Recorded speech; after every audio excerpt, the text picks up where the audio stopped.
Terimalah salam kasih dalam dhamma, namo sayang di budaya, namo budaya. Perkenalkan, nama saya adalah Dewi Setiawati. Saya adalah salah satu mahasiswa di Sekolah Tinggi Ilmu Agama Buddha Jinarakita Bandar Lampung. Nah, di video saya kali ini adalah salah satu video untuk memenuhi tugas mata kuliah Teknologi Informatika dan Komunikasi. Mata kuliah ini diampu oleh Bapak Susanto MPD dan Suryanadi MPD, atau yang biasa dikenal atau yang disebut dengan Bante Surya. Nah, video saya kali ini adalah bertema tentang sarana puja. Apa sih sarana puja itu? Sarana puja itu.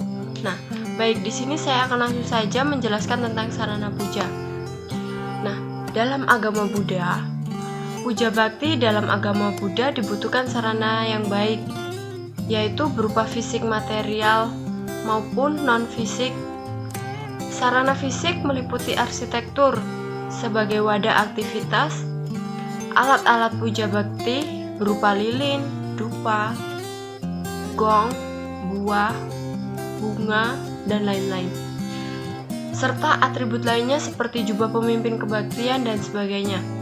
Nah, di sarana puja juga ada yang dinamakan altar. Apa sih altar itu? Bagi yang belum tahu, di sini saya akan menjelaskan sekilas tentang altar. Nah, altar adalah tempat untuk mempersembahkan simbol-simbol kesucian dan kebijaksanaan Buddha. Misalnya, 1. Buddha Rupang yang menyimbolkan nilai-nilai luhur Buddha. Sebagai umat Buddha, tentu dong kita tahu tentang simbol Buddha Rupang, yaitu untuk menghormati nilai-nilai luhur dari Sang Buddha. Karena Sang Buddha telah menyebarkan ajaran-ajaran kebenaran demi keselamatan umat manusia agar terbebas dari penderitaan. Sesungguhnya Buddha Rupang yang telah dibuat dari berbagai negara seperti dari Jepang, Thailand, Korea, Indonesia, dan sebagainya.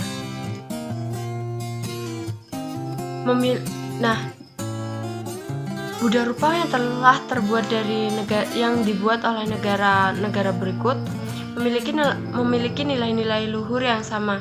Hanya masing-masing negara berbeda versinya dalam membuat Buddha Rupang. Nah, yang kedua itu ada lilin. Tahu kan lilin? Nah, lilin menyimbolkan penerangan yang diajarkan oleh Buddha. Lilin ini melambangkan Dhamma, yaitu Dhamma ajaran Bhagawa. Dhamma akan menerangi untuk hidup umat manusia, dan seharusnya menjadi pedoman dan kompas manusia untuk menjalani kehidupan yang penuh dengan rintangan, tantangan, dan hambatan. Nah, yang ketiga itu ada dupa. Dupa melambangkan harum. Dari orang yang memiliki sila, dupa atau yang biasa disebut dengan hiung melambangkan harumnya Dhamma. Bila dupa tidak disulut, maka harumnya tidak menyebar ke berbagai penjuru. Tahu kan yang disulut, namanya disulut. Disulut itu biasa disebut dihidupin. Apa ya? Ya itulah. Nah, akan tetapi apabila dupa disulut, maka harumnya akan menyebar kemana-mana ke segala penjuru. Demikianlah halnya dengan Dhamma ajaran mulia Bhagawa. Apabila kita melaksanakannya di dalam kehidupan sehari-hari, maka pelaksanaan Dhamma akan selalu harum namanya, penuh dengan pujian dan penghargaan yang diberikan orang atau pihak lain untuk diri kita. Itu tadi penjelasan dari dupa. Tadi udah 3, jadi yang sekarang keempat. Yang keempat itu ada bunga. Bunga melambangkan ketidakkekalan. Bunga atau biasa orang Jawa menyebutnya dengan sebutan kembang. Bunga atau kembang ini melambangkan keindahan yang tidak bertahan lama atau akan yang mengalami kelapukan atau ketidakkekalan.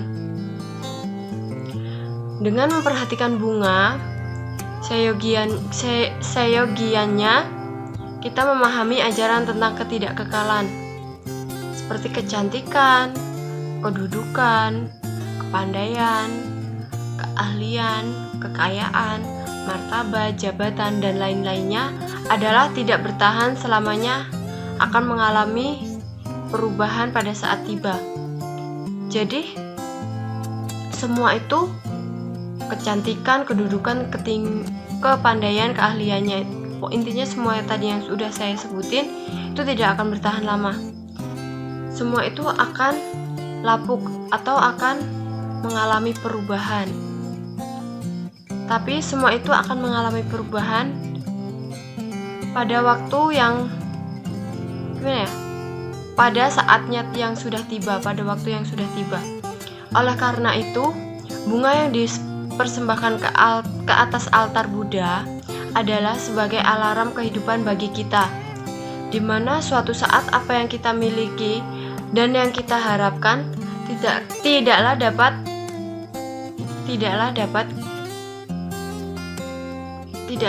kita lekati sepanjang masa. Lekati itu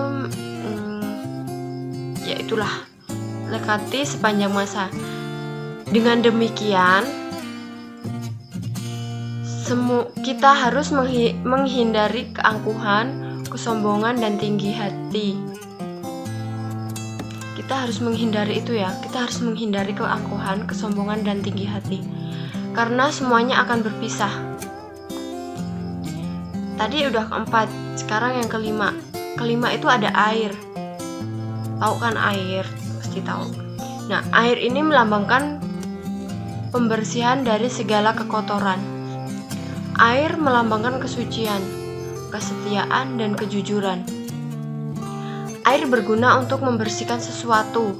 Segala sesuatu yang terdapat dalam air ataupun warna yang ditaruh ke dalam air dapat kelihatan dengan jelas. Dan air sifatnya dapat menyesuaikan diri dengan wadahnya serta selalu mencari tempat yang rendah. Jadi dengan melihat air yang dipersembahkan di atas altar Buddha, maka menimbulkan pemahaman bagi kita bahwa Dhamma dapat berguna untuk membersihkan kekotoran batin, baik yang kasar, contohnya seperti loba atau keserakahan, dosa atau kebencian, atau dendam, moha yaitu ketidaktahuan, dan yang halus itu ada kama safa atau kekotoran batin yang berasal dari nafsu indera, bahwa safa yaitu keinginan untuk hidup, dita safa yaitu ada pandangan salah,